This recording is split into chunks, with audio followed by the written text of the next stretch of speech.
was a story I saw this morning that I thought I would ask you a question on, because I know you have a bit of history in the printing industry. So the story is on citybusinessnews.com, and I got reminded of the story reading the Accra Mall LPM about QR codes. Okay. So the story says, printing press operators bemoan low sales, blame emergence of QR codes. Story says, players in the printing industry have expressed their concern over a decline in sales, which they attribute to the emergence of quick response codes or QR codes and the high cost of production, including utility tariffs. Accra New Town is a hub of almost all printing demands in Accra, from books, posters, invitation cards, T-shirts, branded souvenirs, banners, calendars, and more. If there's anything new about Accra New Town, it's definitely not the printing press. However, the outbreak of COVID-19 had a significant impact on the printing industry due to restrictions on social gatherings such as funerals and church activities that often require printing services. The demand for printing decreased considerably.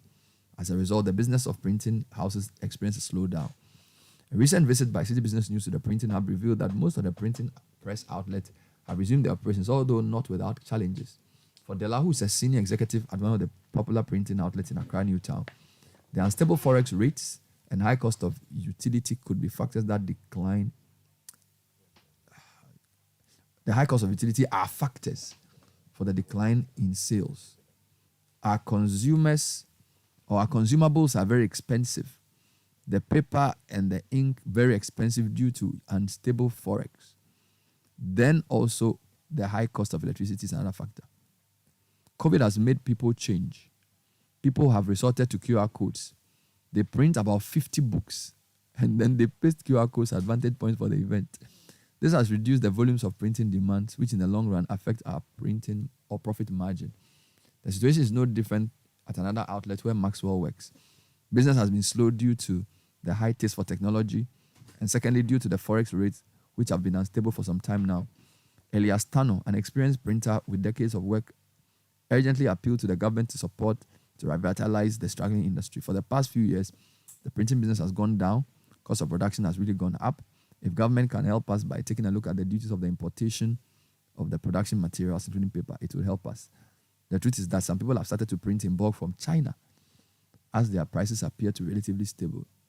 So, Sky, this is three troubles, one God. COVID came in, then unstable forex, meaning that we import ink and paper at higher cost. And then people are now doing QR codes instead of printing. And then those who are printing are also printing in China. So the industry is in decline. Well, you see, so first of all, I think we have to make admissions that, look, there's so much happening that is stifling the printing press industry generally. And then also those who are into the space of graphic designing have also been seriously impacted as a result of this. And what it also means is that a lot of people who write books or publishable materials have to turn to countries like China or India to get their materials printed and brought into the country. And what you hear in the industry is that it is even cheaper to contract people from outside these spaces. So we are talking India, China, do everything. Everything is printed, brought back to the country, and it is even so cheaper than what is produced here. Because, of course, if you want to print in this country, you need to import the paper. We don't produce paper. Why don't we produce paper here? Well, I know that Nkrumah, if my memory serves me correctly, had some of these paper factories set up, or at least one of them, when I was researching him many years ago, something like that. But I thought there was a company that advertised on Citi recently that said they produce their paper locally. Do you remember there was this LPM you read about a company that they even came for an interview here? Okay. Where they said they produce local paper. Okay. The question is at what cost? And yeah, is it cheap compared to? Is it cheaper compared to what people import into the paper? You have so many trees in Ghana. It's the problem with everything, Bernard. It's the problem, and the ink you have to import it. You know, many things, the inputs that you need to actually produce a single book, apart from the fact that you may have intellectual property, as in what you have written down, many of the things you have to bring into the country. The typesetting, of course, you have the skills here, but are there people outside who can do it cheaper and faster using modern technology and modern tools to design and do all of these things? And then also, Bernard, you also have the fact that modern technology in the sense of AI, which I would mention here again, because it is also impacting the space. This is just, they are talking about just QR code. No, hold on. I'll get into AI. No. QR code these days, AI is generating them. So you there, your photograph, right, can be taken, and AI would convert your photograph into a QR code with every information there is about you. No, I know. I'm just saying that even before we get to AI, Yeah. I usually MC programs, and usually they would print the program for people. But these days, they just the person is right. They just say scan it on your phone. That's what I'm saying. So you download a 32-page brochure, like you go for a funeral. In those days, when they do funeral brochures, people like funeral brochures. They show the man, his kids, his grandchild, and whatever. These days, they just ask you to scan it. Yeah. So you see. So that's what I'm saying that we're not even at AI. No. Just normal QR downloading. Yeah, but the QR codes are generated using technology that is. No, I'm just saying that. You see, the reason I wanted you to go, I'm saying that it's not even gotten to the technology that is taking them out of business. Is even pre-AI. Do you know what I'm saying? No, you see, AI has been long since the 1950s. But I'm talking about the current generative AI that we are looking at. But I should allow me to give you some little understanding of what I know. I'm saying that these codes that you are talking about, the modern ones that can have, say, maybe the programs that you host on Citi FM, your photograph will be printed somewhere. And it has components of QR code. So when a person scans it, it will have all of that information. And it is AI that is doing it. I can mention a number. But I'm saying that, I get you, but I'm saying that, look, this idea of QR codes that you can scan to print programs, it's been with us for over a year. For a while. I agree with you. But I'm just saying that there are very, very new versions of, technology rooted in AI dealing with it. And of course, the QR codes are matters of artificial intelligence. I'm not disputing that. So let's move past that. What I'm saying is that there are three problems.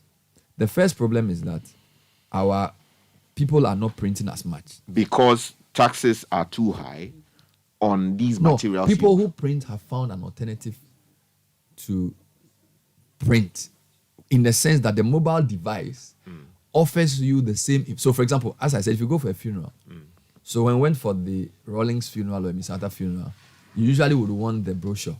Which they still print. Yes, but even if you don't get the brochure and you were able to download it, either somebody WhatsApps it to you or you're able to download it by scanning, you still have the material. Yeah. All right? So that reduces, so if the family is supposed to print 2,000 copies, they may say they want to do just 100. They give 100 to the invited guests and then they say the rest of you just scan the QR code. That's the first problem. Second problem is that the 100 that you are even printing, you are printing it at a higher cost because the paper is more expensive because you are importing it. Yeah. And then the ink is more expensive because you are importing it. Then the third problem is that somebody who wants to do bulk printing, maybe he's doing campaign. So he wants to be president. So he needs 500,000 posters. He won't do it at Newtown. He's going to do it in China. So what I wanted you to do was I want to break down the problem into the three components. And then we did it one by one. So on the fact that people will not print as many for certain kinds of programs, as a printer in Newtown and as a government, I don't think there's anything you can do about it. Because that one, you can't legislate that people should go and print. I think government's role is in the second part of the problem. The issue of the cost of printing materials. All right? And the issue of duties on printing materials. Then the third point, which is about where do you print when you have to print in bulk. I think government can also do something about it. So in terms of what technology is doing to the printing industry, I don't think we should talk about government necessarily because people will always want to do things more efficiently. So we have to be happy that people are printing. There's technology that is making printing eventually even going to become obsolete. No, I don't think printing will become obsolete. Of some types of things. Yeah. All right. I think that I need to comment on this. The government on paper, do you think the government should say, well, let's rather have locally produced paper to make printing cheaper, or let's reduce the duties on imported paper so that the printing companies can have a bit of ease, or reduce the duty on imported ink? See, Which one should the government focus on? you see, so it's a very delicate question because I remember that as far back as 2005 or so, there were agitations around this particular space that the cost of importing paper and related materials for purposes of printing should go down. And that should mean that government should either reduce or eliminate taxes on these spaces. But the fact too is that government needs the money, right? So there has to be a delicate balance as to allow for the printers to have fairly cheaper, inputs to do their work, and then also for government to earn some revenue. Now, the question is, where do you draw the balance, right? I believe that it is the experts who would have to run, a survey as to determine what is optimal, as to allow for the two sides to earn some, money so that the government can make some money. And then also... Let me ask you a question. Should that balance not be based on government's priorities? You're saying that do the numbers and look at keeping the tariffs on ink and paper, and maybe you're going to get 500 million cedis a year, versus reducing the tariffs by 20% and getting income of $1 million, and compare that to what the printing industry is bringing. I think that that's not enough. What I think the government should do is to say, okay, how significant is the printing industry to job creation? So what's our priority? We want to create jobs. Printing industry employs a lot of young people, graphic designers, all these people within the printing space. Typesetters. So you could say that copy editors. Printing is a strategic anchor industry. So you want to make sure that they absorb more labor. Now, if that's your objective, reducing the tariffs is because when you leave it to government, they will always want to get more revenue. And then they'll say, let's put the money we raise into a program to... Now think about it. Let's raise $1 billion from taxes and put that program into YouStart to employ people. But you see, if the industry that employs the pool is dying, that money that you are allegedly putting in YouStart may not work. So I think you should say, what is the potential of printing to absorb labor? If you so determine that the printing industry's potential is so great and it's employing so many graphic designers, typesetters, all these things you talk about in different parts of the economy, then you can say, let's sacrifice the 500 million. I'm just using this as a practical example. 500 million that we are getting from taxes. Let's reduce the tax to the breast minimum. Let the printing companies be more viable. Then they can employ more people. The other thing about printing companies is that a lot of them also do training.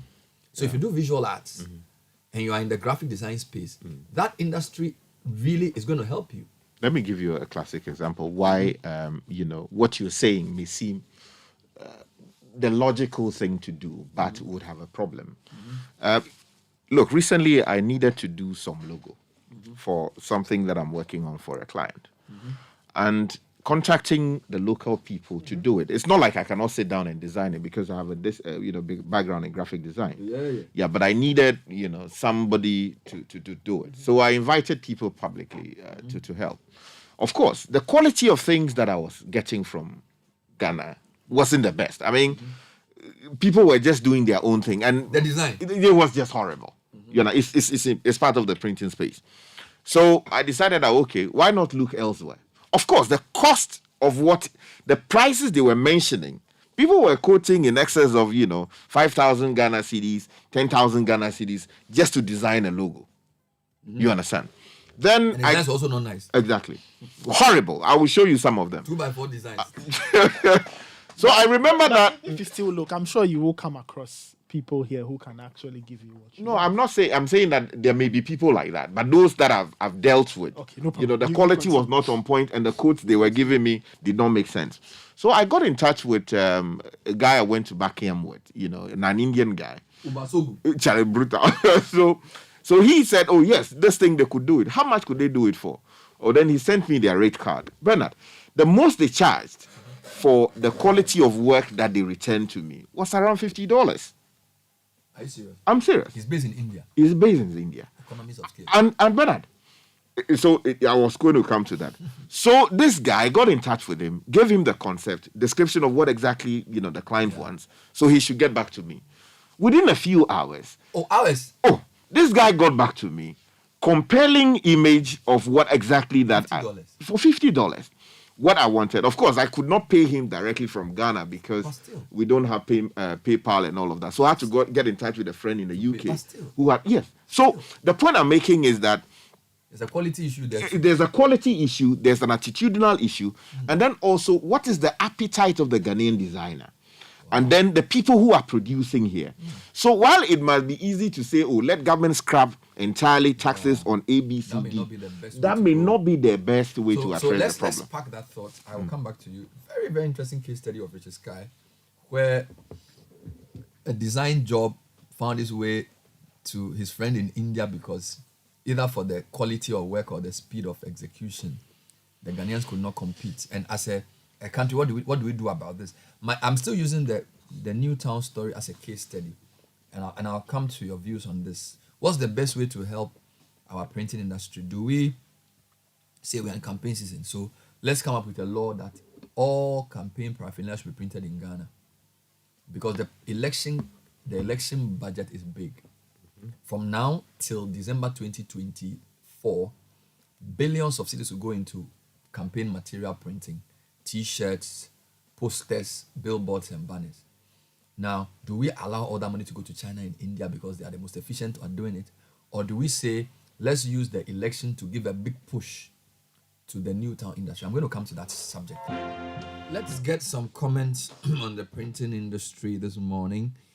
They are saying that technology is driving them out of business, and stable forex is making their inputs more expensive, and they can't really plan. And people are opting to do large printing jobs in China. Those are the three things I gleaned from their comments. The question is, if you have a printing job, we have an election, if you wanted to do an estimate of the election economy, NDC did primaries, let's calculate it. So they had, before they even got to the presidential primaries, guys, Nathan, please listen to me. So they had like, General Secretary had about 4 aspirants. Otokono, Elvis, Ankara, and then Fifi Kwete and some other people. Then they had about 8 people running for different positions, all kinds of people. All these people printed T-shirts. All these people printed billboards. All these people did flyers and posters. Right? Then you come to the presidential, Mahama, what's his name? Dufour, and then Kojo Bonsu. Yeah. They also printed different things. Then you come to MPP. They did the national executives. You have 10 people in the race. Before, no, we're talking. I'm putting the things together. You had all these guys who are running for general secretary, chairman, all of that. They finished. Then you have the 10 who are going for president, who are all printing stuff. Then whoever wins, CPP is also doing the same thing. They're also going to print some things. Then you have IPP guy, LPG, all these guys are printing. Then you have the main presidential election as well with all the printing work. So could there not be an agreement between the Ministry of Trade, political parties will sign an agreement that we're going to print 80% of our election paraphernalia in Ghana? We are going to have a special initiative for bringing the inking cheaper so that we can have the printing companies have a lower cost to serve, get the paper or whatever material they will use coming. There's some textile companies, link them to the printing houses. Do you get it? Like the same way government has been doing for the pharmaceutical industry, a government initiative for printing, because we have an election coming. All right, and then we can say, look, there are the elections in the whole of West Africa. If we created a big printing hub that could print cheaper, we can attract numbers from Nigeria, from Sierra Leone, or wherever. It sounds like wishful thinking, but I feel like these are the kinds of things you need to be thinking of. Low-hanging fruits, but still fruits nonetheless. Printing industry. You know? Am I sounding? No, you see, Bernard, you are making very brilliant arguments. Except that, I mean, in terms of what is actually happening on the ground, sometimes it's difficult to push the point about, there should be Ghanaian ownership. Because, first of all, talking immediately about the point about what the political parties should do, what government should do, and all of that, I think printers and the associations must also be willing to punish politicians who go out there to import the things into the system. You understand? In the US, for instance, there was a big debate as to whether the MAGA cap that Donald Trump was wearing for his campaigns, whether they were produced locally or they were imported from China. And there was an argument that if the guy was importing the things from China and claiming that make America great again, let's punish him. Of course, we saw how he lost the 2020 elections eventually. The point I'm making is that we have so many people in the printing industry locally. Of course, the jobs are being decimated with these interventions. But I think the members of the various associations that make up the folks who work in the printing industry would have to commit to punish politicians. They should ask them the hard Do question. they have enough clout? Do they have enough size? Bernard, If you said rice importers should punish a presidential candidate, it's not the same as saying printing company. oh Because Bernard, I think they we don't have. that much money. Oh Bernard, no. In they terms that of many. withholding their votes, of course, one person who is in Newtown, for instance, will control ordinarily about 3 or 4 people But in they his are, house. they are broke. They don't have any money. No, Let me speak to one. Okay. KC Amese is the owner of a printing advertising company here in Ghana. What are the struggles of the printing companies? We've isolated 3 major challenges. I don't know if you can endorse those and what is the best way to help them. Mr. Amese, thanks for joining us. Good morning. Good morning, Bernard. So, what is the biggest challenge facing your industry? I think the biggest challenge for us now is the exchange rate, the interest rate. I'll capitalize first on the banks. So the banks are not able to finance our projects for us. With the issues we have with credit in the system, because printing is a heavily capital-intensive business. So you have a typical printing job. The paper, the equipment that you have to use could actually consume like 80% of your of the value. So if you don't have bank standing behind you to, as it were, to provide some level of cushion for you, then you can even have the project and it won't fly. So I think for me, I'd focus on the banks and their inability So to provide credit. access to credit is number 1. And then you talk about Credit, the exchange rate being number 2. Yes, exchange rate. So I give you an example. We won a project some time ago. At the time we were negotiating the project, the interest rates were hovering around 7 Citi to the dollar. We did a worst case scenario where we used about 8.5 Cedis for our costing. By the time we had won the project and we needed to import papers, by the time our papers got in, exchange rates were hovering around 14 Cedis. And that was just within a very short period of time. Today, it has come down to around 12 Cedis. In fact, for that particular project, we were torn between either canceling the contract or doing it at a loss.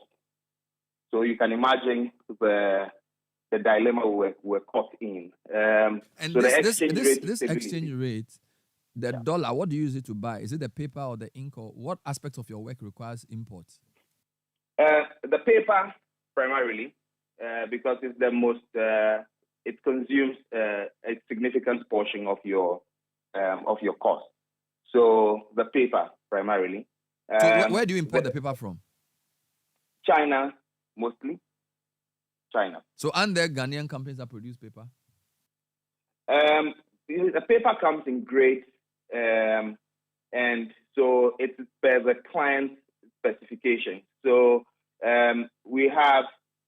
So if you need some cardboard for, say, packaging, you can get a Ghanaian company that does that because they recycle used paper to get that cardboard for you. But if you're looking for, let's say, the ones that you have like your A4 sheets and things like that, the technology one and then the process that paper goes through, we don't have the trees that are used to convert into paper. We don't have those locally. So the raw materials for even producing the paper, we don't have them, and we don't have the technology. I know in recent time we've been doing well in getting toilet rolls and things, but those are mostly byproducts of leftover papers that we finish using the printer. So the issue with paper is that you import it mostly from China, and the exchange rate makes it difficult to plan. What about tariffs and taxes? Are there issues on those? Tariffs and taxes to an extent, but there is an arrangement with the Ghana Printers and Paper Converters Association, where if you import paper, you would pay the duties at the port, but you can reclaim that through the tax system. Okay. So that is but like I said, it's an upfront cost you're going to bear. It takes you time to recover it through the tax system. So Perhaps GRA would give you back later when you want to pay your taxes and things like that. So the tariff you is not recover such a over time. big issue. What about big printing jobs going to China or India? Yes, so that is denying us of working. So somebody gets a big project and then he goes to India particularly and runs everything and brings it in. And textbooks and books are generally tax-free as well. So they bring them in. Now that could be jobs that boys would do in Newtown. So you could have gathered 50 people, 100 people and get them busy and reduce the unemployment rate. So that is also a problem for us. Yes. What advantage do the Chinese have over us? Is it the size so they can produce? So if somebody is printing textbooks, why would they print them in China instead of Ghana? By what percentage would the Chinese make it cheaper than the Ghanaians? Okay, so the Chinese industry, by this I'll add the Indian and the Chinese economies. So, these are billions of people. So economy of scale, they have that one. Number two, they have the technology as well. So whilst I am bringing a printing machine here, and I am going to pay duties on that printing machine and then set up here, my cost of capital is high. I am unable to compete directly with a printer who is seated in India or China. Mostly, some of them have, let's say, government programs that gives them capital to run these printing businesses. The machines are produced locally for them, so they don't have to pay import duties to buy their machines. They don't have to, the paper, they don't have to ship the paper. They just need to bring it into their warehouse and run the print. So their cost of production is way lower than that. Finally, I'm told that the other big problem is that these people are not even printing that much. They are opting to print 50 copies of a funeral brochure and everybody else can download via QR code onto their phone. So the quantum of work is reducing. I don't understand the economics of printing. I'm told that printing, if I'm printing 50 or 500, is the same cost. Is that true? So I think the argument is about the overhead cost. So there are fixed costs in printing. So much so that if you're running just one print of a letterhead, the design would have to be done regardless of the volume. Number two, if you're using, say, an offset printing technology, you would have to run plates and all of that. So that cost is virtually fixed. So if you're running 50 copies, then the fixed cost is spread even across the 50 papers. But if you're running just one, then it sits on that single sheet of paper. So it becomes extremely expensive. Now, the thing with COVID's impact on the printing industry, I think this has been like an industry evolution, okay? Most printers have been adjusting to it. So COVID means that people don't want to touch what someone else has touched. So generally, the reports that you print, the events that you print for, those events reduce, the reports reduce. So those ones, we saw the sign on the wall for some time. Since the technology has been evolving, people now have phones, tablets, emails, and then now you scan a QR code, you download the designed version. So that in itself has been an industry evolution that we have been adjusting to. However, COVID exacerbated it by significantly dropping the numbers that people print. Yeah. Finally, we have an election coming up next year. There's already many elections going on. I was trying to propose an initiative for the printing companies to insist that most of the printing jobs be given to Ghanaians. Can you people cope with that? Is it an idea that will work, where we say 80% of all the election paraphernalia, there should be a law that should make every politician print them in Ghana? Can you guys deliver that service? If I were to go to Parliament to push for this, would you guys disgrace me? Or would you guys, can you perform? Bernard, we would love it, would support you to advocate for this because, the campaign period, the political parties spend a lot of money on their paraphernalia and things like that. So if we can get to keep the 80% as you proposed in the local economy, that is significantly going to stimulate our industry. So this is something we are ready to stand behind you and support.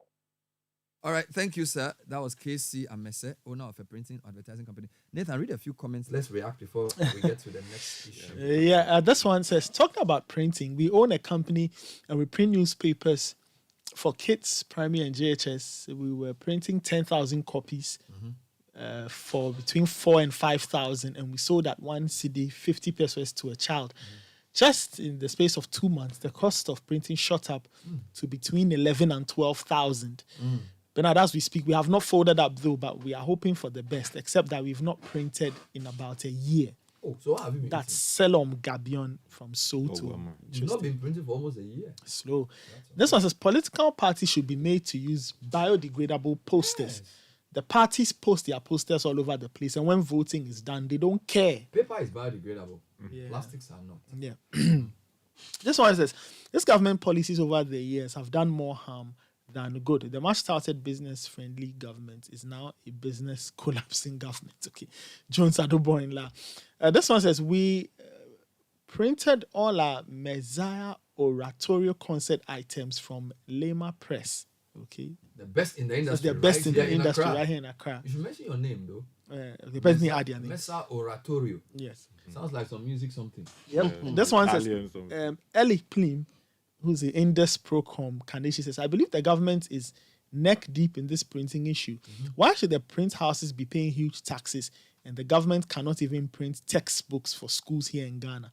Also, the taxes at the port are too many. Well, not Mr. forgetting Mr. the Amesa exchange just rate. told me that taxes were not that much of a big issue, and that when your input material tariffs, when you pay, there's a way you can get that back in tax relief. So I'm not sure if this texter knows about this. All right. Okay. Sky, somebody feels that your story about printing, your design job in India, flies in the face of our Make It Ghana campaign. No, So they want you to come again. so I think we should first of all No, read the what- person sent me a message to read to you. okay. So read it. Because I think he must have misconstrued what I said. I said Okay, so here- good morning, Bernard. Richard's assertion about designers here is totally wrong. He didn't get in touch with the right people. My colleagues and I designed top-notch logos with detailed write-up on concept development from ideation to finish. And it only goes for $35. We design for Europe and the Asia market. I must admit that training institutions in Ghana do not do much in training professional graphic designers. And I can speak to it because I have a degree in communication design. It takes constant personal training and tutorials that the designers must be ready to spend on to improve on their basic skills and know-how that the training institutions give it to institutions. Tell Richard to always make it Ghana. Let's walk the talk in Okapia from Kotobabi. Okay, so that's one. Yes. That's one. That's okay. There's another one here. Let me know. yeah. Bernard, Richard's assertion against Ghanaian graphic designers is quite unfortunate. Generalizing his singular experience with some graphic designers known to him alone, we don't even know their quality or qualification against the graphic design industry in Ghana, and labeling it horrible is misleading and unfortunate, especially to say it on national radio. With all due respect, this notion must be retracted and corrected. There are many amazing creators in Ghana, and his singular personal experience cannot be used against an entire industry. This is Raphael Beecham, Associate Creative Director in Multimedia Multinational. Multinational Marcoms Agency, 15 years plus in the industry. So maybe the way it came across was an Bernard, attack on the industry. Bernard, please. That's how he got it. That's unfortunate. Look, So just- no, I'm Let's not. rephrase it, No, let's no, move on. Bernard. Myself, I have a history in graphic designing, and he says 15 years in the industry. Look, I mean, I finished, did something graphic design and related matters at a certain level before I ventured into journalism. So it's not like I don't know what I'm talking about. In making my statement, I spoke about people who got in touch with me, people who had asked to do the work for me. I didn't generalize to say that all graphic designers That in one is Ghana true. You are didn't- horrible. you didn't say that. So please, I mean, when we are Maybe listening that's to how the it came radio, across. I know what I said. No, that's what I'm saying. That like last week you were trying to help me. Sometimes you say something, but it comes across differently. Because Okay. I know what you said. You said you even asked people to on Facebook, and those who got in touch with you. Right. Yes, but So- the truth is that sometimes somebody can tune into the radio, or sometimes to, that's what I'm saying. That sometimes we say what we say, and people hear differently. Okay, So what I'm trying to say is that Scop- for me, we should see this as a way of saying, look, the set that got in touch didn't do well. And that if there are people who could have done the job, you have gladly given them the job. That's what I would have. That's why I even advertise it locally in the first place. So, So nobody should want. the Yeah, industry. I am a graphic designer myself, Yes. and it's not. We should also admit that there's a lot of quality issues because you were also saying that after the guy did the design, then they further went on to send you an email to solicit for more work. Yes. You could see they were very aggressive. Yes. They sent me a message thanking me, my input into the designs that they did, full email.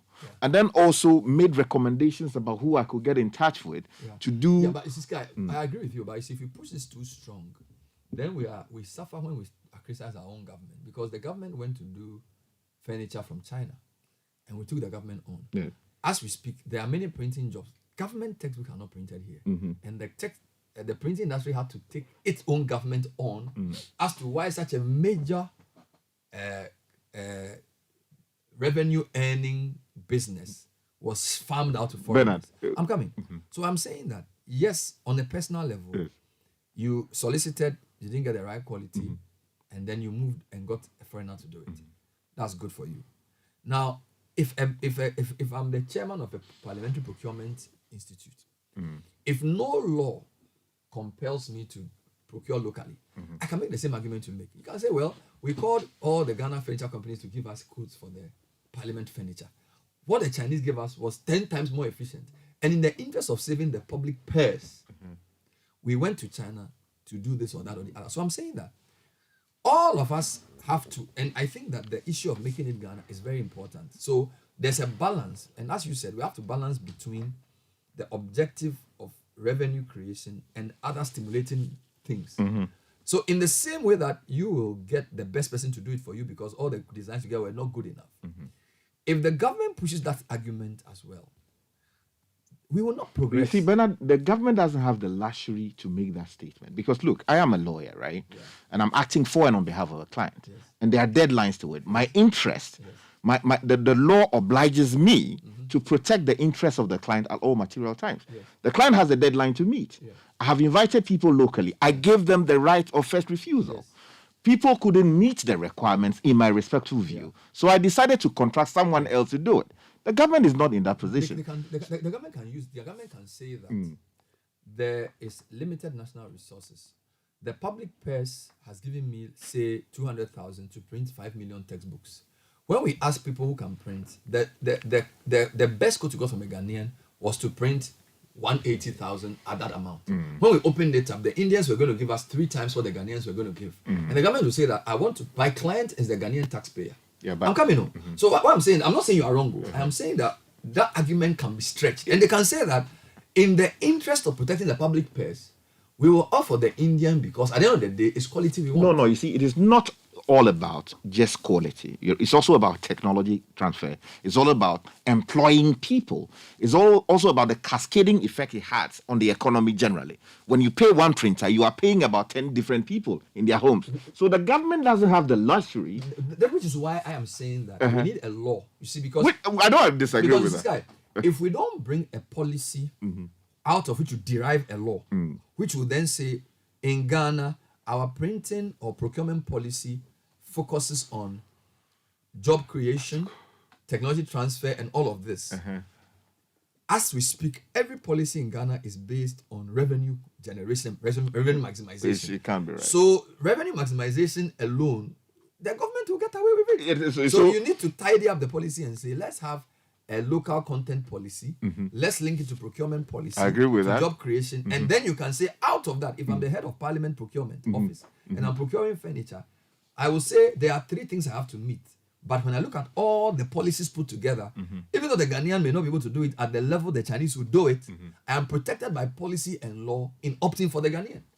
Yeah, well, yes, I mean, I don't disagree with you. I think it's a fantastic way to look at it. The point, though, is that, look, even if the law is not presently there, the government has a social contract with the Ghanaian people that you want to make them better off. You are not... By saving you money. That's what they No, saving you money. So they can get money to build your roads. You cannot do that to the exclusion of growing Ghanaian businesses. But then why do you collect taxes? Because they collect taxes to say, Sky, the government, thank you. So let me. Are you telling me that the government cannot use... But let me just make this point quickly. it is not like I do not appreciate the challenges of the industry, right? yes. I'm a graphic designer myself. I just happen to find myself in radio and all of that. Yes, I know. So I beg you, I appreciate your struggles. I No, appreciate your tell yourself. difficulties. And let's. You see, if we stretch the argument of quality, can't the government use, because government collects tariffs at the ports. Businesses say the tariffs are killing their industries. The government says, well, I will take those taxes and provide infrastructure for you to do your business better. That's the mindset of tax collection. So if you stretch that to say procurement of goods, the government can say, well, if I have X amount to spend on printing textbooks, I will send the contract to India, not because I hate Ghanaian printers, but I want to produce the best quality textbooks at the cheapest price to save the Ghanaian taxpayer money. And that if I give that contract to a Ghanaian who can produce at the same quality, I'm letting out the Ghanaian taxpayer. Do you get me? So unless there's an explicit policy that says advantage the Ghanaian printing company, the printing industry is an anchor industry that does XYZ.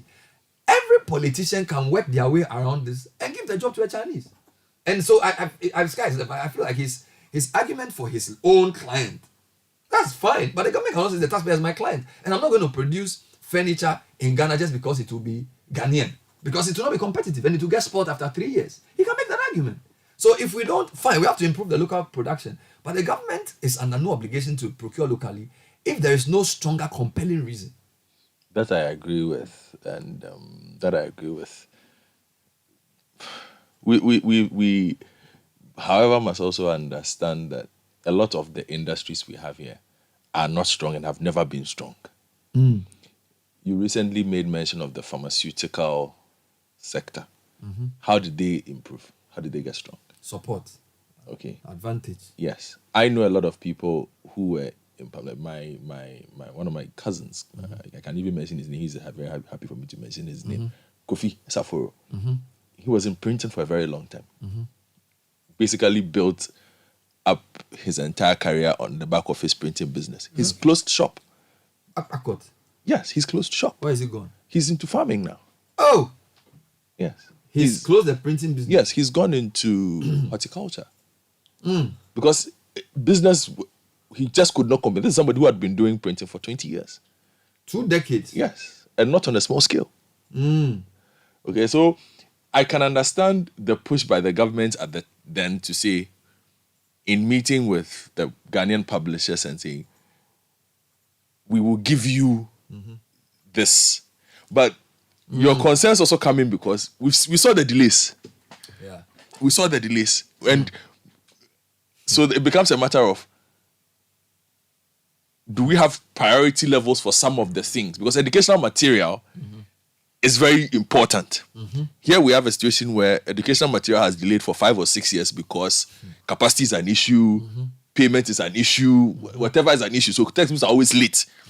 But the government also decided after several conversations that, well, you people say we are collapsing your business because we are printing here. Yeah. So now we will print all our books here. Yes. But then the government is also facing a situation where almost every time. But the textbooks delaying because the printers are not delivering or the government is not paying them. Do we know why the printing is delaying, if it's delaying at all? So that would be interesting to know, because then your question of cost comes in. Because then is the government paying more to print here, or it would have paid less to bring the books from wherever it was that they were printing Another from? printer says, Bernard, the reason it appears expensive in Ghana is that the government will pay upfront to China, so it will be cheap. When it comes to Ghana, they don't pay on time. That's why the increase in cost. So usually they will pay the They Chinese, pay here. because you can't go to a Chinese guy and tell him that you're going to pay him after. Yeah. You will find the money and pay. Yeah. But in Ghana, you can say we'll pay you later, and they don't pay, and the people get into debt. So there's a whole lot of things around it. So it's also the poor habits of our government when it comes to dealing with locals then. But let me ask you about the election one. That we have an election coming up. We are already in elections. Yeah. If somebody could estimate the size of the printing economy and then say that you can use that to boost printing. Because I'm seeing billboards. Yes. I've seen of all the 10 MPP, almost all of them have they different things. They have, But it looks like they're printing here. I hope so. They are. I hope Oh, so. yeah. I don't know. Looks like they They are. have to tell us. They are. I'm Yeah. interviewing one of them today. I'll ask him Yes. where they are printing their T-shirts and things. It's a question you must ask all of them. Yes. And it must be held against them. And I actually think that there has to be some I think the printing industry should engage them. They should seek audience with the political parties and say, we want you people to use electioneering to benefit us. Yeah. And we are prepared to use the excesses we get in that to employ more people or something. Yeah. But we've seen what was it? Appointed Time screen printing. Yes. Appointed time screen. Yeah. It blew on the back of Yes, political party election printing. 2000, yes.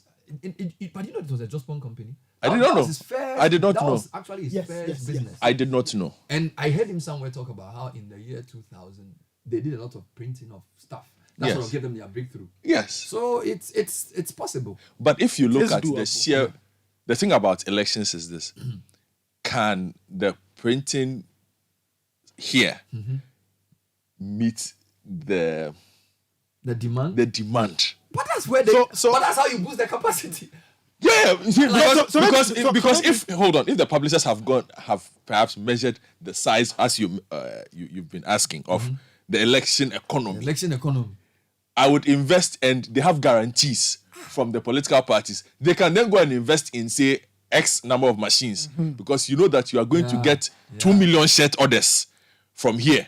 So once they get it, they will share it amongst themselves, which is something. It's a collaboration we saw during the COVID period, for instance, where one company could get Yeah. the And then they contract will share and with- then just share with everybody and subcontract and say so that we can make more masks or we can do this. Exactly. So it could be that they can have a conversation then with the But the political question I parties need to and ask you guys the is demand. that the printing industry, as you know it, how labor intensive is it? And also, I do not your, know. Your guy who left how many people did he employ? Kofi is listening, so I'm sure. So it yeah. will be good to see how. So if you have an average size printing company in Newtown or Dansoman, Yeah, he was in Newtown. how many people did he need? So if he had a big printing job, how many boys would he use? I'm using boys in the very generic sense. Who would come? Maybe he's printing like billboard, flexi kind of things. He's printing maybe 500,000 t-shirts. But How I'm coming? How would that link? So how many people? How many guys will he use? How many guys will he use to mount the billboard if he has the billboard mounting contract? How many t-shirt raw material companies would he get? So for example, he will need normal kerosene t-shirt or the t-shirt that he needs to sort of print on. Are there Ghanaian companies producing that he can then link to like DTT? Do you get it? Like there has to be some proper industry analysis and then use that in the election campaign because we talk a lot about financing of elections. All right. And this is another problem I have, guys. We always discuss problems from a point of view of just a limited size. So election camp financing is a problem in Ghana. But what about who is receiving the election financing money? And what is they using the money for? You see, so if you are saying you spend 800,000 to become MP, does that 800,000 just go into flat screens and delegates' pockets, or some goes into printing, some goes into? Do you get me? There has to be a proper breakdown of the 800,000 that MP aspirant spends, and which of those is productive, which of them is not productive. okay, I have answers for you. So Let's go inside. my Kofi says he was employing 12 people when he was working. Okay, that's not Right bad. now, somebody who And else these are possibly full-time employees. yeah, all of them. So he it says, means he could get part-time additionally when Additionally. he needs. Okay. But here is also, let me put a spanner in the works for you. So my good friend who has a significant amount of experience in the political party campaign process. Explain to Okay. me. All So- right. no, it's also saying that and I don't know if this has come up in your conversation with the printers, was that she says for instance, her father's t-shirts were given to a local printer. But the local printer goes to China. Or no, they do want to call China. They give the contract to the local. And then he on his own, goes, to China goes to China to go and do it at the cheaper at cost. cheaper cost and bring it back. So, okay, that also tells you that, okay, but that's where the government comes in. So, like in the automotive industry, the government came after police to say, want to develop automotive industry. Yes. So, yes, our companies, OEMs, reps here went to their original manufacturers and said, give us the parts and we'll assemble it here.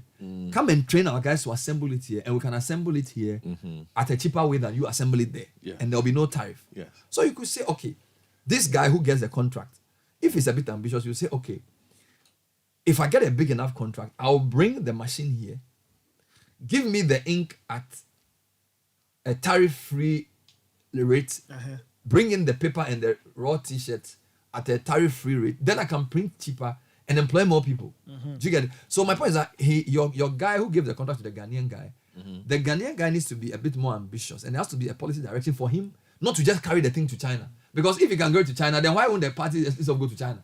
Yes, because and I guess that is why the political parties end up going to China, because then it becomes a matter of people looking at their margins. So I will give you the contract, but okay, so the contract is for 100 million. If I print it in Ghana, I might end up spending X amount of money. If I take it to China, I calculate, print it in Guangzhou, bring it back to Ghana, clear it at the ports.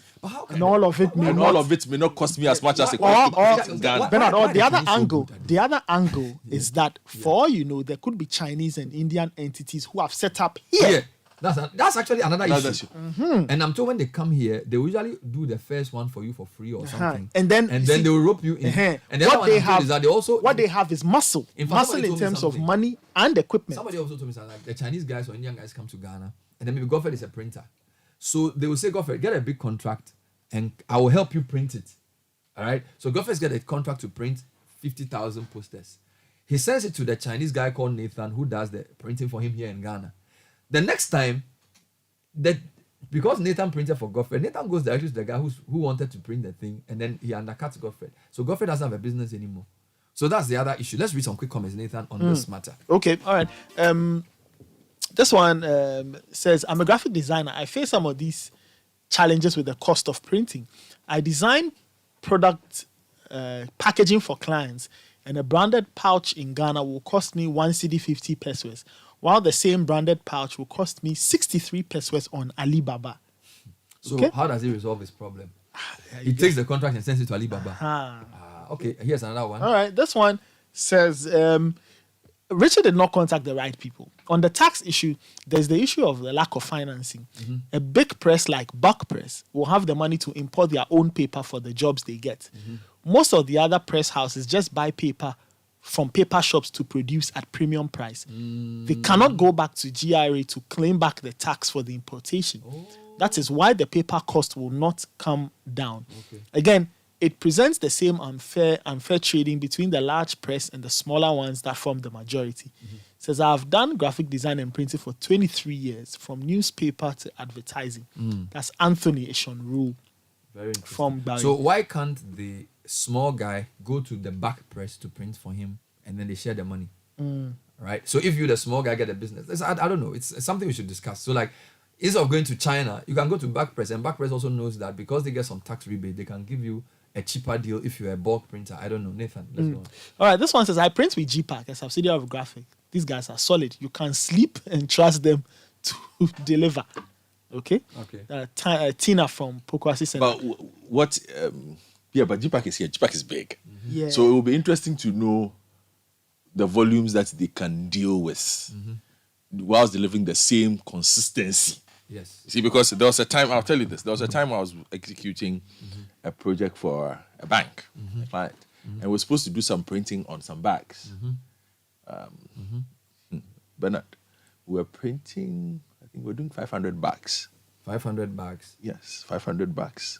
This person says, give me 2 days. Oh. Bernard. 1 week. Hey. 3 weeks. Bernard, the morning of the event, we were still waiting for bags. Did he send it abroad quietly and he didn't tell you? We don't know. But what we ended up noticing was that the quality was different for different bags. Which means he spread the thing among different people because he couldn't have the capacity. You see, the thing was all over the place. Maybe some of you can say it was my fault in perhaps not, but this was a pretty significant player in the printing game.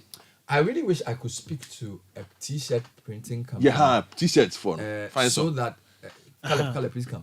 So that we could find out whether the value chain for printing is beyond the issue of just the ink and the design. Because if you are going to have 500,000 t-shirts printed, if there's a Ghanaian company that produces t-shirt, like maybe white t-shirts, plain t-shirts that you can then use, then you can make the case for local production. That's the point I'm All right, let me read this one. This one is from Linda. It says, I own a printing shop. During COVID, we did a lot of printing because the borders were closed.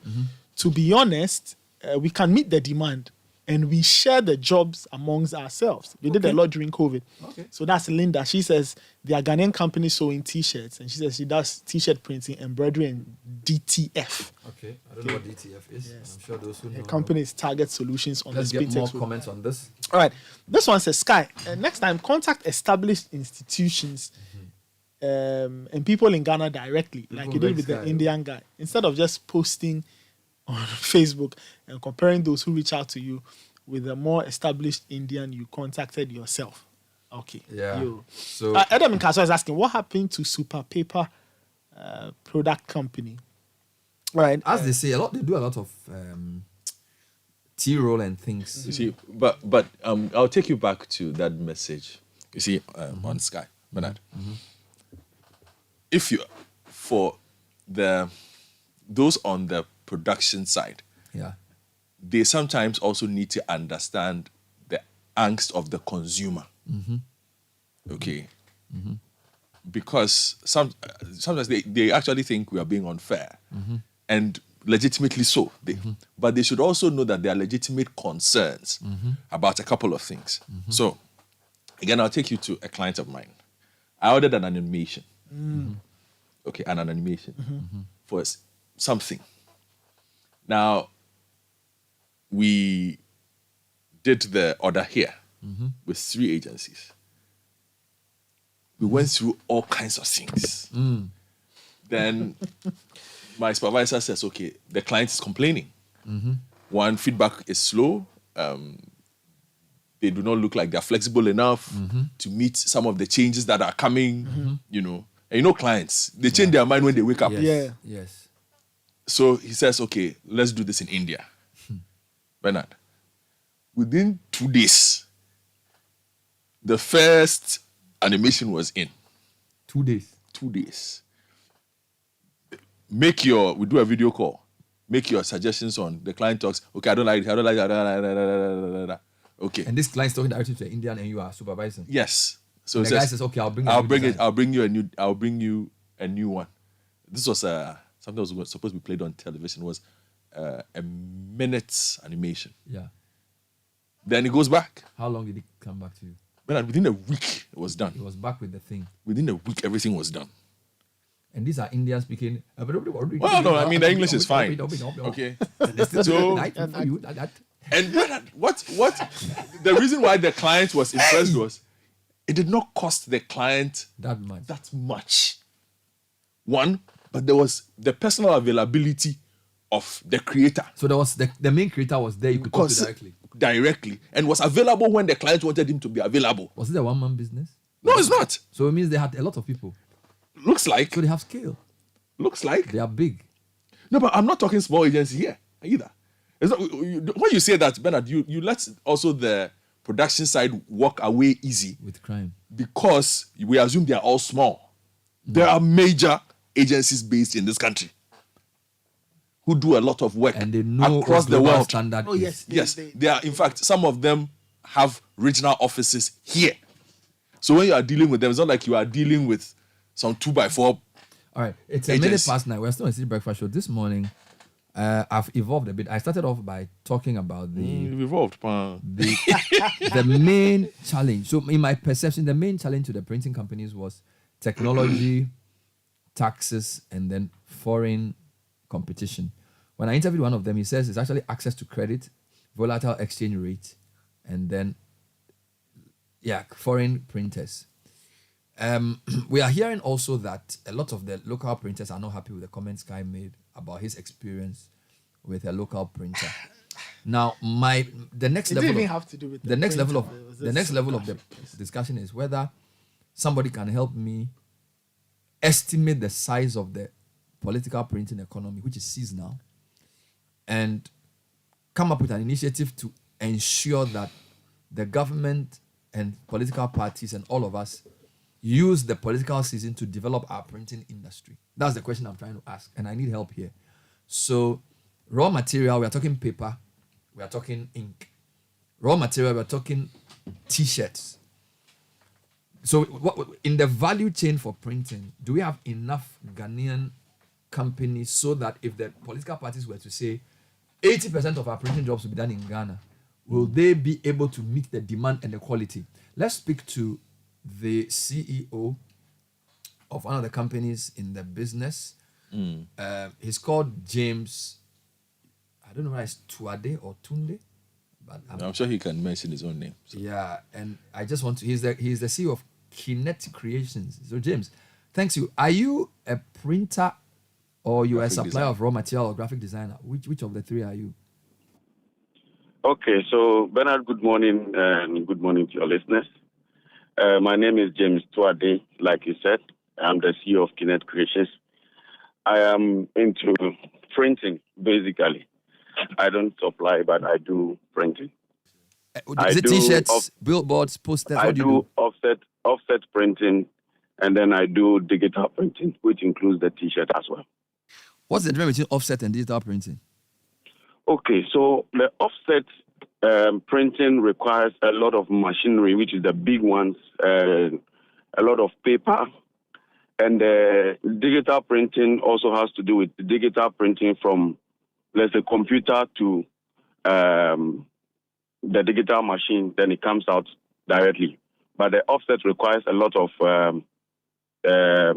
systems, like doing a plate, getting a graphic designing done. After that, you do the plate before you take it to the press to finish. So if I wanted to do 10,000 T-shirts for an election campaign, yes, would you use digital or offset printing? Which one would be sensible economically to use? Okay, so it depends on what you are doing. Now the technology has evolved. And so, for instance, if you are doing, gone are the days when the T-shirt printing will require, let's say, there's a text or something, but now they are including pictures. And that is why DTF has come to play. And the DTF, you print it, then you press it, just like the way they do the jerseys or whatever it is that you can think of. But if it is text, there is a machine that the T-shirt printing machine that we use to print, that is the screen printing. We just do that one easily, and then it is gone. But the DTF has come to cut that process, where it makes the work very easy. You print the material that you use to print this thing, then you press it, then that is done. And so whatever capacity or whatever the quantity of T-shirts, it can be done within the shortest possible time. So if I have, I want to do 10,000 T-shirts for my favorite politician, and then you said you were going to do it for me, you use DTF to do it. What raw materials would you need to deliver that project for me? Okay, so the DTF machine comes like a large format printer. If you know the large format, that is the one that we use to print the banner and the stickers. That is a smaller version of it. And it is something that we use to, how do you call it? There's a material that comes with it. At the back of the material, I don't know how to describe it for you. It's like a sticker at the back. It goes through a certain process. Then the moment you finish, you just cut it, then you put it on the T-shirt, then you press with the heat press. So basically, that would be the process. Assuming I came to you today with the agreement or with the proposal, I have my candidate's face and I have maybe a name and then maybe a logo. And how long would it take you to do it? Are you going to do the whole thing here, or you send it to China to do for me? Everything can be done here. Everything can be done here. Unfortunately, when the quantity is huge, it is such that sometimes you alone cannot do everything. And so you would have to outsource some of the jobs. Now, in printing, there are different phases. That is what people don't know. For instance, when you come to, let's say, Newtown, there is somebody that sells paper. There's somebody whose job is only to sell materials for, let's say, doing T-shirt printing. There is somebody who sells only the T-shirts, different grammage, different grades, kids, adults, whatever it is. So one person does not have the capacity to do virtually everything that is involved in the printing process. I haven't come across anyone. And so sometimes it is very difficult to say that, because I have gotten the contract, I am going to be able to do virtually everything. That's fantastic. So what goes into deciding whether to do a contract here or locally, abroad? Is it because, so for example, if I said do 100,000 T-shirts for me in a week or in a month, let's say today is 10th and I needed it for August, would you do could you get enough local people to help you do the 100K, or looking at the economies of scale to be easier to do it in India or China for me? Always, cost-wise, it is cheaper to print outside and bring. But if we want to do, let's say, the 100,000 T-shirts, that means that we would have to outsource some locally so that the job is spread across.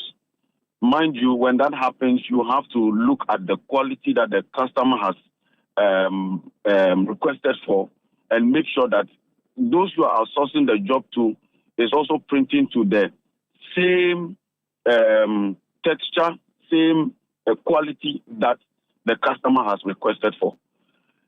Sometimes what happens is that the moment you have, let's say, agreed on something and then you have left, then the issue happens. So what has been the practice over the years is that nobody also want to outsource because of the issue of undercutting, where the person you have outsourced the job to would pass behind you and then go and then speak go to the and tell customer the original guy that thank you that maybe I was part of the people who produced the thing. So to cut the whole story short, you just take it outside and then you print, then you bring it and you deliver it to the customer. Everything is done. So because if you say, in China, they have the capacity to produce that thing in some 2 or 3 days. Yeah, so I was coming to that. I give you a contract in Ghana, 10,000 T-shirts or 100,000 to make it exciting. You're saying in Ghana, you may have to spread it between 2 or 3 printers to finish in a month. If you took the design to China yourself, or even sent it, you don't even have to travel to China. You send it to them, give them the specification, pay the money into their account. You are saying they can do the 100,000 and ship it back to Accra sometimes before the Ghana guys will finish? Is that what you're saying? Yes. Hey. And because it boils down to capacity. Let's assume I will just take you a little bit from the T-shirt printing and take you to the offset printing. Let's say somebody asked me to print a textbook, maybe 350 pages, 500,000. If you do not have a printer that is a 4-color printer, it will be very difficult for you to finish the job within a certain period of time. At least it will take you not less than 3 months to finish that. For you to be able to deliver that, you must have a certain capacity. You must have your offset printer, let's say 4-color or 2-color or even 1-color if it is just a normal black and white text, so that your printing can be done seamlessly.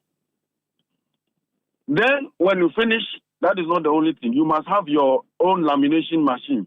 You must have your own machine that does the creasing of the cover.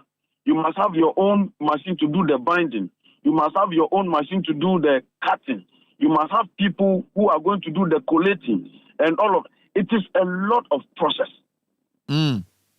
Yes. So to be able to do that, you must have a certain capacity to be able to do that. And only a few people, a few presses in Ghana have that. Like somebody mentioned the box press and all of that. Yes, they have the capacity to do some of those things. In Newtown, we also have the capacity, but it will take a longer time for us to produce. All right. So the other question I have for you is that if the politicians were to decide to give all their printing jobs to Ghanaians, would you guys be able to share the work and do it here, or you people just go to China and do the same thing? So that the politician is better self just going to China himself. No, we can do everything here. We can do everything here. But you see, sometimes this is what happens.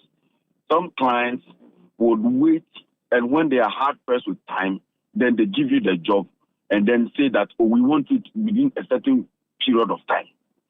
When the job comes early, you will not be in a rush to also produce the job. You can take your time and then do. For instance, elections are just around the corner in 2024.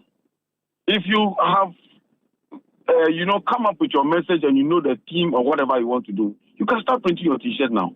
so that 2024 your T-shirts are already ready for printing. Because now the technology in China is also available here in Ghana. Just that the price that you might get there will be a bit cheaper than here, because here taxes and other things have come to play. And so it is going to obviously increase the price a little. But then the quantity that you are producing also determines the price. All right. I just want to find out, in terms of the raw materials you use, if it's a T-shirt printing in Ghana, is there a local company that supplies you guys T-shirts, or you still buy imported T-shirts? Okay, so majority, about 70 to 80% of the shirts that are on the market are imported. I understand there is a company now in Ghana that is, how do you call it? Manufacturing some of the... Yes. I think they are called DTT. They are in the... Aha. Yeah, they are. And their shirt too is very high quality. And so it's comparable to what you can get in China. So if I listen to you carefully, what Ghana needs is scale. We need to have big printing companies that can do big jobs, so that when to take advantage of the election cocoa season for printing, we need to strengthen the capacity of the new town people so they can deliver the jobs at the quality, so the money can stay here. Otherwise, they will still keep sending the jobs to India and China. Yes. Wow. But the question is, are you people prepared to work together? Because you spoke about people undercutting. I think the challenge is a lot of people don't trust each other. So the industry has to come together. I don't know how together you guys are. Whether you even speak. Do Newtown printers have an association? Yes. There is an association. But you see, like I mentioned earlier, it has to do with a lot of small pockets of. In Newtown, there is somebody that does only binding. That's all that his machine that he has. Someone does only stitching. Somebody does only cutting. That's the job that he does. And you see, somebody, for instance, you Bernard sitting in the studio right now, can go and take a job, even though you don't have a machine. You bring it to us, we will do everything from start to finish. So most of the people in Newtown also, apart from they getting the job directly, also get people who come to them with jobs from outside. Wow. Thank you for your... thank you, James. I really thank you for the insights you've given me. I'm still soliciting comments from people in the industry. I need help in estimating the size of the election. Yes, I feel like business. using the leading political parties, looking at the main types of jobs they do, T-shirts, billboards, posters, handbills, looking at the number of delegates, the number of places they put their posters. I should be able to estimate. For example, if you look at 16 regions, 250 districts, I'm sure the main guys, Alan, Kennedy, Bawumia, and co, will do billboards in every region. They will do probably in every town. But the billboards, they are done here. I don't think you can. Is it everything in terms of even the flexing material they put on it? Yeah, I think because we've seen. So the billboards are here. Looks like what about the flyers? I think our best bet will be to get the political parties to tell us how much they allocate. They won't tell you. No, it's also because Godfrey, it's also because sometimes it's not direct. So, for example, Godfrey is running for office. Mm-hmm. Somebody goes to make T-shirts for Sky likes Godfrey. So he'll make and doesn't want to give Godfrey okay. money. Okay. So he'll Fair say, point. give me your T-shirt design. I'll do 100,000 for you. Mm-hmm. Okay. So and Godfrey cannot tell him where to do okay. it. Yeah. Fair point. So he will just bring it. So I get it. We need a bit more work to get into the way it works. Yeah, but that's true. I just feel like if the Newtown industry has survived so long, there shouldn't be any reason why, because we spend a lot of money on elections. Yes. Oh, we do. And I don't think we should be sending that money to China. Of course. Because that money can pay rent here, can pay school fees But here. you see, that money can do so much yes, here. but you see, so I don't know the why thing we is, should- the reason why I'm supporting you on this, on knowing the sheer size of it, is because the political space also works with speed. So, for instance, a political a candidate can estimate that I need 100,000. And Bernard, the thing about the t-shirts is this. Bernard, if you are a politician and you are contesting Kwale Clotte, And your t-shirts delayed. your t-shirts Hey, delay.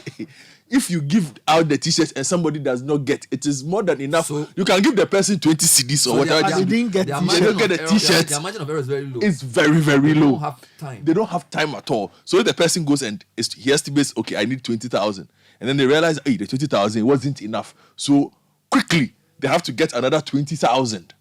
Now you look at this, Bernard, 275 MPs, right? And then for each seat, there are probably 3 people contesting. 3 people so multiply contesting. that by 3. So let's say even 1,000 people You understand? That is times each 1,000 person doing 10,000 t-shirts. 10,000. There's nobody will do less. Nobody will do less than 10,000. Right, there's a lot of money in that. So you are doing primaries. Yes. Then when you win And your with the primaries, primaries, you That is a do lot of money. t-shirts for primaries, you do posters for primaries, and then when you win the primaries, then For you the become a main substantive election. candidate. You do t-shirts for that one, and that one you might have to start because for those who are, for instance, let's take the NDC MPs because that one is clear. Yeah. They would have budgeted to make t-shirts for between now and maybe December. Yes. Hold on. Then when we enter the election proper, They that do. is when they are going to order the mega ones Yeah. to come. So you might end up having 2 to 3 phases of making t-shirts. Well, it's a huge industry. It's The question then needs to be asked whether yeah. why the publishing cooperative, because there's a good question you asked our good friend from Newtown, why the Newtown people They are not such a strong lobby. they are not such a strong lobby. Maybe because they are fighting their own corner. Let's talk to Nuruddin Mohammed, who is a consultant for the Ghana Apparel Manufacturing Association, AGAM. These are the guys who produce the t-shirts for the printing. Okay. Right? You know? it's the planes. Yes, the plain plain tees. t-shirts. Now, James was telling me that 70% of the t-shirts are imported. It could be more. Now, Nuruddin, thanks for joining us. Your organization, how long has it been in existence? Because I'm told that a lot of the plain t-shirts for printing are imported. And yet you are for the Ghana Apparel Manufacturers Association. How long have you been in existence, and what percentage of the plain t-shirt markets do the local manufacturers control? Good morning, Bernard, and good morning to the listeners. In respect of for the t-shirts market, if you look at currently the capacity that is available from the local manufacturers, I will say our local t-shirt needs are even is limited compared to what the capacity we currently built.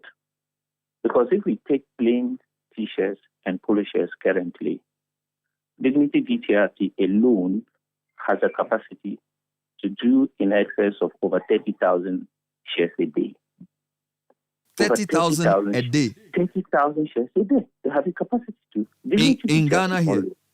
In Ghana here. Apart from Dignity DTRT, there's Key Textiles, which is a Turkish investor owned, though limited, but they are actually producing very significant blank t-shirts and polo shirts into the market. There's also a card manufacturer, which is owned by Auntie Linda at Spintex Road, which does very quality stuff. And let me add that if we looked at what DTRT is doing and what Dignity DTRT card is doing, what RC Design is doing, what Key is doing, and a whole lot of other people, these are shares that on a regular basis are actually exported to the U.S. market. They are actually exported to the U.S. market. So quality is obviously at par or better than what you get from China. What about cost in terms of so you are doing high quality t-shirts, plains? No, we do promotional t-shirts, and they are very cheap. Very cheap. And let me add that, like for Dignity DTRT, I have supervised more than 2 general elections in Ghana by trying to service that market. And of 2016 and 2020, the cost of procuring a decorator shares locally from Dignity DTRT, which I was responsible, those campaigns I was responsible, our cost was far, far, far cheaper than even getting it from China.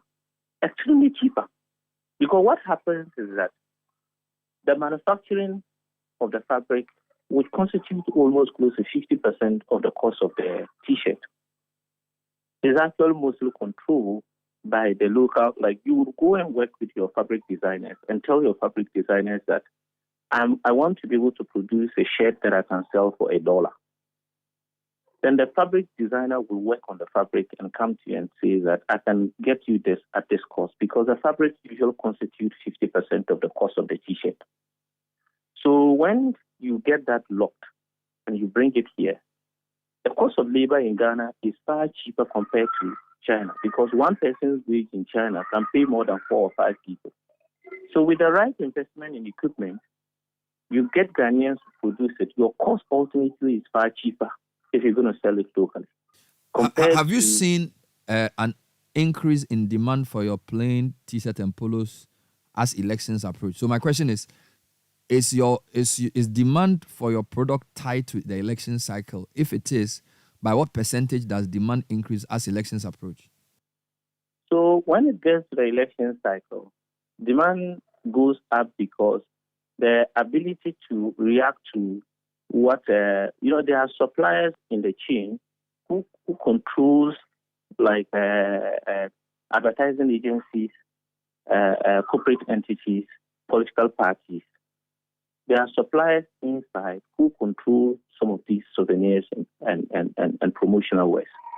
So if they can only bring so much. So if they bring and it gets to the peak of the campaign and they are unable to react and bring in something from China, they fall on us.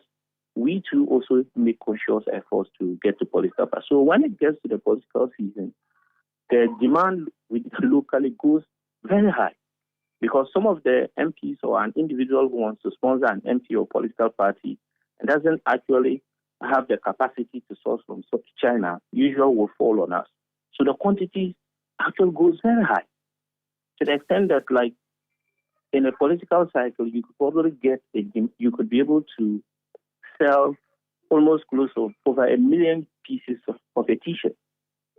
But if you looked at, like, even off the political season, if you take MTN, you take Unilever, you take Nestle, and you take most of the banks and things like that. But if we just limit it to these manufacturers, they do a lot of promotional work. So can we say that the fact that a lot of our printing companies don't have the capacity to do big jobs quickly could be a factor affecting demand for your T-shirts? Because if the printer decides to go to China or India, they obviously will then use T-shirts from those countries. That if they decide to print in Ghana, then they will use your T-shirts directly. So, Bernard, let me put, respectfully, I think I disagree with it, because in terms of the capacity, I have worked with a network of printers. Yes, like, what do I call? Job share is usually very difficult for Ghanaians, like for most of the Ghanaian manufacturers. But let me give you an example. NAPCO, when they were going to do the NAPCO launch, they needed T-shirts for the launch. We got the information from them in less than a week. And they were looking for an excess of 100,000 decorated shirts. We were able to get it done for them in less than a week because we brought the network of printers together and were able to, as T-shirt manufacturers, share the jobs to all the printers according to their capacity in a manner that they will not disappoint. And all of them delivered ahead of schedule. So what I'm trying to say is that the capacity locally, it is there. It is the suppliers. Part of us as the manufacturers also have to put in an effort in trying to organize the market. But however, there must also be some kind of a deliberate procurement policy, either from a political party or from a government agency, to try and say that if cost is not a problem, we would prefer your first option to be the local market, because the money remains here. You don't need to transfer the dollars. That's actually what I wanted to propose, that if we could get a law or some sort of policy to say that the election economy is worth, say, 10 billion cedis, and we want 80% of that money to stay in Ghana, we can use moral suasion to tell the political party to print here. But my concern is whether the other people in the chain, apart from you guys, will be able to deliver the quality and cost to make it sensible. So then, what I would say is that, like I was saying earlier, we were able to mobilize the local economy, the local capacity to deliver on the PPEs without importing anything, and quality and cost was not an issue because we wanted to do so. And I'm saying that I have participated in 2016 elections. I did work with political parties who could not bring in T-shirts in 2016 and had to rely on us and realize that we were saving them almost close to 7 Ghana cedis net from what they were bringing from China. And ultimately, they picked a lot of shares from us. Some of them, you could see the jersey type of T-shirts, which was white in the market. If you come to one of the political parties, there's the True Royal that one of the groups in the one of our major political parties who are wearing. It was our initiative. We designed the shares for them. We produced the shares for them. And the shares, thanks to that group, they have consistently sticked with that particular shares. And we continuously provided them at a very short notice. We are not the printers. So what I'm saying is that if you take the local capacity in terms of the print, there's so much. Final question, yes, sir.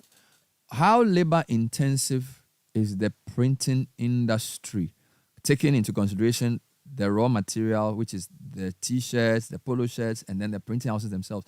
If we were to make a case to government to say, reduce tariff on some of the imports so that we prioritize the printing industry, would you have enough numbers of people employed to justify such a decision to government? So, Bernard, my answer is yes. And let me explain this. If we take the DTRT, for example, we started it with less than 0 from 2014. Today is about 6,000 workers. 70% of them are women. Majority of them have never been to school. September is usually the high attrition period. Why? People who could not make it to senior secondary school because of 2 grades or 3 grades are able to pick employment, earn their own money, and they are able to register themselves to better the results to move. By the time the schools open up, you realize that they have saved enough money to even pay for themselves without being a burden on anybody. There are a countless number of literature from Ethiopia, which is even a landlocked country, because if you take the Hawassa Park, they don't have a port. They use Djibouti. They track for over 14 to 12 hours to reach a port. And currently, they are the second, if not the first largest, the first biggest importer of apparel to the United States or in Africa. One factory we visited Ethiopia just last month ago. One factory in one place was employing over 50,000 people. So we're looking at even our local demand for T-shirts. If we looked at Greater Works, if we looked at the churches, if we look at the schools, if we looked at even the corporate industry, and we come to look at what the political parties are doing, if it is actually an industry we intend to support, because it is the only industry that is labor-driven, that requires people. It has not been fully automated. Then if we turn into that, we're actually going to get a lot of people employed, and it doesn't require whether you've been to school or not. Wow. Thank you. Your insight. Thank you. Your insights are very powerful. I'm sure we'll come back to this discussion. Nuruddin Mohammed is the consultant for the Ghana Apparel Manufacturers Association. And Godfrey, the guy has a lot of, I'm surprised, 6,000 people employed, 70% women. This is just one company, started in 2014, and they can meet the demand from the raw material perspective. We'll come back and discuss more of this. I have a lot of people in the industry who want to comment. Maybe we might just champion a private members bill to get printing jobs stay in Ghana. Who knows? Let's talk to Shirley Akwa Harrison. She's the managing director of a company called Defunct. Okay, I'm not sure. Is it Defunct Printing Company? Yes. Why is your company called Defunct Printing Company? It's not Defunct Printing Company, but it's folded up. It used to be Quick Brand Limited. So it's okay. The way it was written, I was like, why is somebody calling his company defunct? Okay. So the company collapsed. Yes. Why did it collapse? Well, it looks like the cost of production became very high. And for a period of time, we were more of a company supplying pro forma invoices than actual business. Because people come for the pro forma invoice and it looks like the cost is too high. And I actually even had my own printing machine. So it's not like I was taking the job to go and print elsewhere. But the cost of inputs became so high that it wasn't making sense to do the business.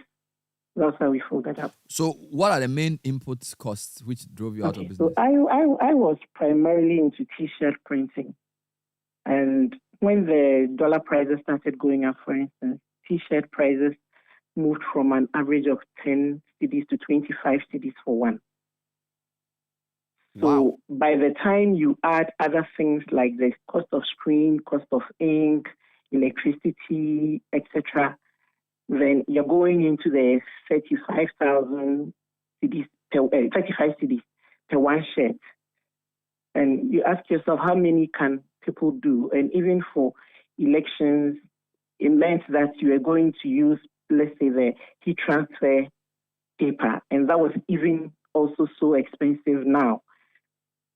So going around looking for job, it was not working. And at the time I folded up, I was employing about 10 people, but Wow. we had to fold up. So this increase of 10 to 25 per 25. T-shirt happened over what Yeah. period? Was it a month, a week, a year? So it was about 4 or 5 months. It actually got to 30 cedis and came back to 25. That is very serious for any business to cope. So is it that Yeah. your main input was imported, for which reason the currency exchange rate just destroyed the Yes. business? Yes, T-shirts are not produced here in Ghana, so you definitely have to import the T-shirts. And even the ink that we use to print, also not produced here. Even if you want to do the vinyl screen printing, that also, every input when it comes to T-shirt printing is imported. But Shirley, with the exception of the human being. I just spoke to Nuruddin Mohammed, who's with the Okay. Ghana Apparel Manufacturers, who also works with Dignity, or he spoke about Dignity DTT. And he says they are able to produce 30,000 T-shirts in a day in Ghana. He also mentions about 4 other companies. Keys, That Card. produce T-shirts in Ghana. I kid you not. He just said it on air before I put you on air. So I'm surprised you were importing your T-shirts still. I don't know where they have been, but really everybody I know brings in their T-shirt from China. Initially I tried to do some from China myself, like I'll print in China and bring it. But what I realized is that the quality when it came to Ghana wasn't what I wanted. And my trademark was quality. So I stopped and I bought my own machines and I was printing them here. But every place I got the T-shirt from, it was imported. So we would really like to know where these companies are, because getting to election time, people will definitely print T-shirts. So if they are printing here in Ghana and the quality is competitive enough, then I don't see why people would be relying on the imported he actually ones. said that the company Dignity has been involved in 2 election cycles, 2016, 2020. And in fact, in the last election, when the political parties' printing jobs got hampered by whatever reason, they stepped in and supplied the T-shirts. Now, I'm not sure if I've compared the cost of his T-shirts, which is plain T-shirts and polo shirts, with that of the imported ones. So maybe yours could be priced. But the reason I bring this up is if your cost increased from 10 to 30 in a 3-month period, obviously this Ghanaian company, which has 6,000 employees, 70% of which are women, producing, and we've been to the factory, so we've seen them. They are a big company, set up in 2014. This company would not have had the same level of exposure to Forex as the imported ones. So Okay, I'm so surprised Bernard, that you didn't know that there was any local producer. Never, because when it comes to T-shirt printing in Ghana, Appointed Time is the leader. I mean, they print a lot of the T-shirts in Ghana, and Appointed Time brings in their T-shirts from China. So if there's this dignity, then they should let the T-shirt suppliers know, because even those who sell T-shirts in Kokomlemle, Newtown, they import them. So this Dignity and the other ones he's mentioning, they should approach those who sell these T-shirts And if their quality is good enough, I don't see why people would go for the imported one, honestly. Well, information asymmetry is a reality of economics. So one of the reasons why people don't do well is they don't know. So now you know. Exactly. And Yes. we are using the power of media to bridge that information. But having said that, if the cost of t-shirts were stable, would you still have been in business? By that I'm saying, is that the most important thing that drove you out of business, or there were other things? In fact, that was the most important thing, because you see, when people want the product, but they cannot afford it, so they would keep asking for pro forma, ask, oh, can you not reduce it? Can you not reduce it? The cost of production was so high. The cost of production was so high. Wow. So that was something that, because you want to do the shirt, but then at a point, then it's like, you're actually not making any profit. If you try to do it, you're not making any profit, and you had employees to pay. So then it becomes a problem. Wow. So, well, thanks for sharing your experience with us. I wanted to push an agenda to do local t-shirt printing for elections here. But it seems that I think it's very, very, very important. It's important because, well, during elections, I get some of the shirts to print. There are some people who come and print their shirts with you, but it's not as many as what goes out, because there are times I can, on my own, I mean, when the company was still there, I could get in the region of, like, say, 50,000 to 60,000 T-shirts, or sometimes even 100,000 T-shirts. But the total number of T-shirts that are printed for elections, it's in the region of like 1 million per political party. It's a lot of shirts that are printed out there. So if we can get that here, and there are so many printing companies that can do this, because there are people with machines that can actually churn this out. So please, if that's something you want to do, we would all support you to get this done so that the local businesses can get businesses and thereby grow. Well, if you people get your act together and work together and not fight, because I'm told that there's a lot of choking. So that if I give you a deal and you then shared it among 3 people, the third person will turn back and come and tell me that, Ben, Charlie Shelley is charging you 30, me, I can charge you 20. So just say, choking, so that's what is killing. It's true. It's true. And in fact, for some of those who don't have their machines, they also run at the risk of those who have machines going behind them to take their jobs. Because let's say I don't have machines and I get a job from Citi, I take it to one of the people who have machines to print for me. Then they go to Citi to tell Citi that I even printed the shirt for Shelley. Then I can charge you this much. And of course, every company wants to cut down their expenditure. So then you see that they start to work with those who have the machines. So what you're saying is really true. I think we need to be together to get this to work. Thank you, Shelley, for talking to us. Shelley Akwa Harrison is the managing director of a printing company that is now defunct. She says the cost of the raw material is the biggest driver. A lot of people don't seem to know of Dignity DTT and the other companies that Nuruddin was talking about. I'll take a break and come back and see if I can tell you a bit more, because it's a bit surprising that major printers didn't know that there was a main t-shirt manufacturing company in the country. They need to. Somebody sent me a message and said there's another one called 1647. And they also do t-shirts. Yeah, they are an apparel, and I'm being told they export in huge quantities, and they are close to the Cocoa Board head office. Very interesting. We'll come back and deal with when some they of those. say in the huge quantities, no. What do they mean by the huge And the other quantities? point about exporting is why don't you serve your local market before you export then? We need to maybe they are big enough to also. Well, maybe the person who set it up was looking for raw materials for their country.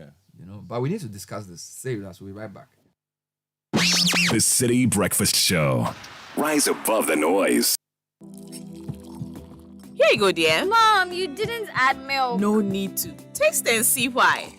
Wow, but how? Is it milky? Very. Is it creamy? Yes. That's Milo all-in-one for you. It's so milky, I don't need to add more milk. I love it, Mommy. Give your kids all in one. It's truly milky and rich in calcium. Milo, energy to go further. This advert is FDA approved.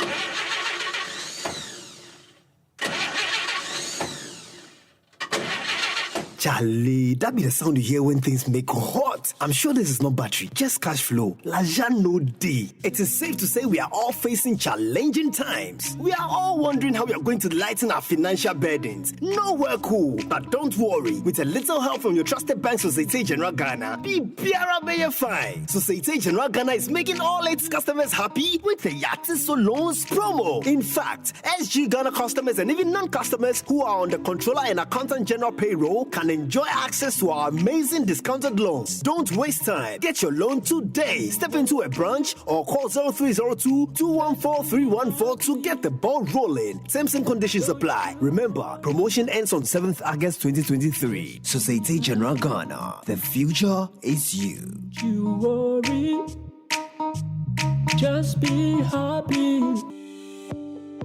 If you want a British degree from a world-class university at a fraction of the cost, then join Lancaster University Ghana right here in Accra. With a diverse student community, vibrant campus life, and 50% scholarship to support your study, Lancaster University Ghana provides you with a world-class education that creates endless opportunities globally. Don't miss this once-in-a-lifetime opportunity. Apply to join Lancaster University Ghana, where learners become leaders. Admissions are currently open for our October 2023 intake. Apply now for our foundation and undergraduate programs. For more information, contact us on +233 030 221 8989 or send an email to admissions@lancaster.edu.gh. Lancaster University Ghana, the only British university campus in West Africa. Hey, are you worried about your parties, weddings, hangouts, on what drink to enjoy for the celebration? Or you're worried about how to celebrate your friends and family during that special occasion? Bigo. Now that is Bigo! With Bigo, no wahala for the occasion. They made it for everyone to enjoy and have the ideal celebration. Bigo, the soft drinks that comes in 16 and 20 in a pack. Hey, Charlie, that is Bigo. A lot to go around in various packs. It's refreshing and good quality. Now that is Bigo. The taste is Bigo. Another quality product from Twillium Industries Limited. This advert is FDA approved. Bigo. Join the conversation on the Citi Breakfast Show on Facebook at facebook.com/Citi97.3, Twitter at twitter.com/Citi973, and Instagram at instagram.com/Citi973 with the hashtag CitiCBS. This is the Citi Breakfast Show, the city's biggest conversation. Accra Newtown is a hub of almost all printing needs, from books, posters, invitation cards, T-shirts, branded souvenirs, banners, calendars, and more. If there's anything new about Accra Newtown, it is definitely not the printing press. However, the outbreak of the COVID-19 pandemic had a significant impact on the printing industry. Due to the restrictions on social gatherings, such as funerals and church activities that often required printing services, the demand for printing decreased considerably. As a result, the business of printing experienced a slowdown. A recent visit by Citi Business News to the printing hub revealed that most of the printing outlets have resumed their operations, although without certain challenges. Our consumables are very expensive. Paper is expensive, ink is expensive, and all because of the dollar, you understand. And then also we have high cost in electricity. Because of the IMF conditions, electricity is on the rise. Now, I run a digital press. My machines need a cool environment to function very well. So I can't turn off my ACs, but it's expensive. Technology has also affected us as a business. COVID has made people now change. And so what do? People are using QR codes. They print about 50 books, and then in the church auditorium or wherever they're having their venue, they paste QR codes. You use your phone, you scan, and then you get the entire program. And so before, people used to print maybe about 2,000 funeral brochures. Now they print 200, 100, 50. So as a business, if I'm here and I think that I'm getting job, I am kidding myself, because the volume has reduced. And which means that if the volume reduces, it means that my profit margins has also reduced. Business has been slow due to the high rate in technology, and then secondly to if it comes to it's been rising, so it's not stable, so it has made the business so slow. Elias Tano, an experienced printer with decades of experience, urgently appeals to the government for support to revitalize the struggling industry. For the past few years, printing industry is gone down. Like I said, paper prices, they are very high. We can't even buy. Somebody will previously were printing 1,000 books. This time, the person will come and tell you, I'm printing only 10 books, which is not helping our industry. If you look at the cost for the building, workers, maintenance of the machine, the government can help us reducing the price of the material. And to help us more, because some of the people are now printing from China. From China, the prices are a bit moderate. But here, because we pay duties on the paper, definitely production costs will also go high. So we are pleading for the government to at least look at the price of the materials that comes in the country. At least they should reduce it small. The government has to come in, make sure at least prices of raw materials that we use for printing comes down. Then production costs for Ghana here too will come down. We are so grateful to you for sending in those comments. Quick final round of comments, Nathan. Yeah, this one, okay. This one's the government will pay up front and it will be cheap when it comes to Ghana. They don't want to pay on time. That's what increases the cost. Another angle is that there are Indian printing firms in Ghana with huge machines who get these big printing contracts. This one says, Sam Wood produces quality books here. I used to print their covers and they match the foreign ones. We have the capacity. Okay. All right. We have, I've read this one from Linda. Another one says, you print from your computer to a printer on an industrial scale. The offset print involves lithography, separating the picture or design into the four subtractive colors: cyan, magenta, yellow, and black. Paper printing has four phases: design, pre-press, press, and post-press. All these materials we use are imported: shirts, ink, transfer paper. That's Daniel Kukuko. You know, the truth be told, the undercutting is too much in this country. I worked with a company some time back. We had a contract with a bank. We were printing everything for them. Unfortunately, we're printing most of the checkbooks with a certain printer. Guys, to our surprise, the MD of this print house went to the bank and told them they were printing for us. We lost that contract right away. That was our major client and major source of income to run the company. Says we need capacity and honesty in this business. Kwame Bill Gates from Tesano sent that. This was a telegraph. We have the quality in Ghana. Just like everywhere, if you contact the right people, you won't have any problems. Early in the early 2000s, when the UN was helping to rebuild structures in Liberia, it was myself and Buck Press that were producing almost all the printing jobs from Ghana to Liberia. We even printed their election materials right here, but our people will say we don't have the capacity. To tell you, printing the truth, I printed the Truth and Reconciliation reports here without security, even when it was required. Interesting. Thank you for your comments. Let the discussions continue. If I get more insights into the economics of the printing industry, it could inform some more advocacy at the parliamentary level if we have the energy to do